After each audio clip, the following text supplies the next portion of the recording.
What's up, good people? I'm Just Major. We're here to talk about it. So, for this particular video, we're basically talking about young men and their struggles. I can talk about this particular topic for 3 hours, but for the sake of your time and mine, I'll only do about 3 minutes. But yeah, growing up as a young man in the hood with both parents in a household, I was truly, truly blessed.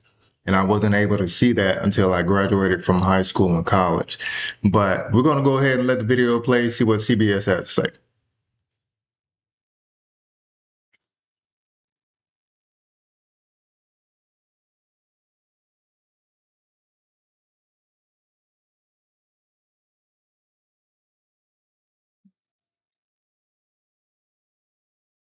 It's cool to not care as a boy. You ask for help because you don't want to be seen as weak. America's young men are falling behind at school, at work, and at home. Society has these stigmas on the man. It's the latest development in a seismic shift decades in the making. We tore up the old script for women. We said, no, the future's female. You go, girl. Future president. Women can be anything. Incredibly inspiring, empowering script that we put around girls and young women now. What's the new empowering, exciting, and inspiring script for men that we've replaced that old one with? We didn't replace it.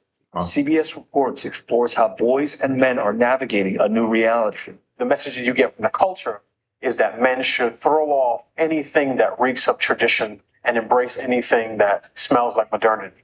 There's so many successful women who are well educated. They want a person who makes at least the same income as them or more. What for guys to access Vegas? The online ecosystem calling out to those left confused and struggling. There are probably people who would look at your program and listen to your pod and then listen to this interview and say, this guy's full of shit. I would feel bad if I didn't have 4,000 guys telling me that this worked. There's like a lot of like these influencers now that try to tell kids nowadays to use steroids and stuff like that. It's really appealing, especially to younger men who are like, well, not sure what masculinity looks like. This guy has a roadmap and he's telling me what it is. Hmm.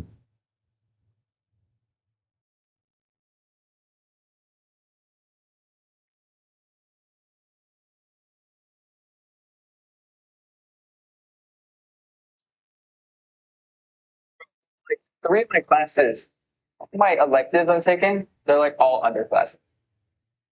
And then all my other classes are just IB year twos. So I have like a lot of electives. Like I'm doing like art, like I have weightlifting. Santos Navarro and Ashton Stevens are seniors at Oberlin High School in Ohio, where they're both active in sports. I'm just excited to get it done. Yeah. I want to move on. I want to be done. Stevens is captain of the varsity soccer team, while Navarro plays linebacker on the football team.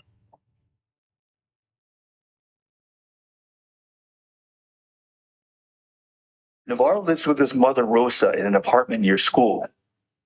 He's one of the roughly 20% of minors in the U.S. parented by a single mom. His parents divorced before he was a year old, and from the ages of One of only 20% of minorities, but I'm wondering which group of minorities are they considering.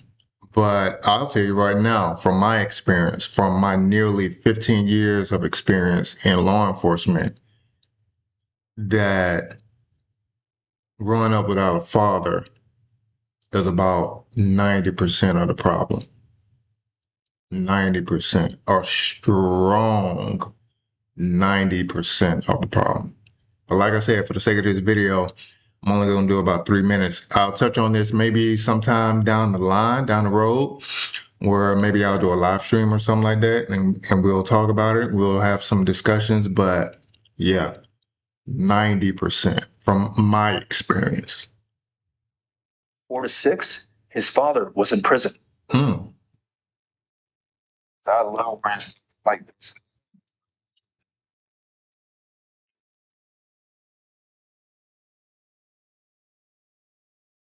Just in middle school, he dealt with a lot of anger issues. But now that he's nearing graduation and adulthood, he's been thinking a lot more about the kind of man he wants to be.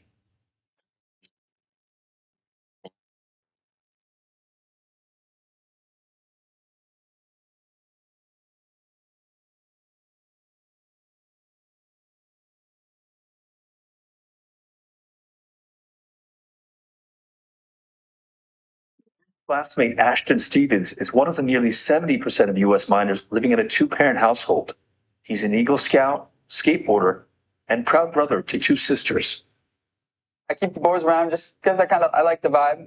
Every time I get a board or break it, I'll just throw it on the wall. Stevens says he's also spending more time these days thinking about his future.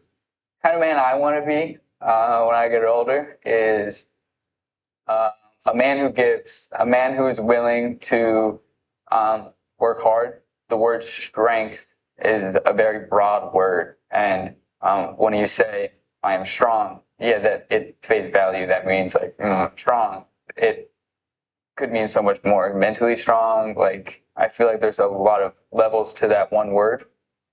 Both Stevens and Navarro's mothers say they are immensely proud of their sons, but share similar concerns about the challenges confronting this generation of boys and men. Society has these stigmas on a man and like the pressures of a man and what a man is. Stevens' mom, Joanna, struggles with how to encourage her son to succeed, an issue she says she doesn't have with her daughters. With girls, you need to make sure that they are, strong. It's easy to say, you need to be strong, you need to be independent, you need to, look after yourself and be in control. And with boys, you can't really say that because if you tell a boy you need to be in control, it just sounds wrong. And both boys and girls are important because I have a daughter who Yeah.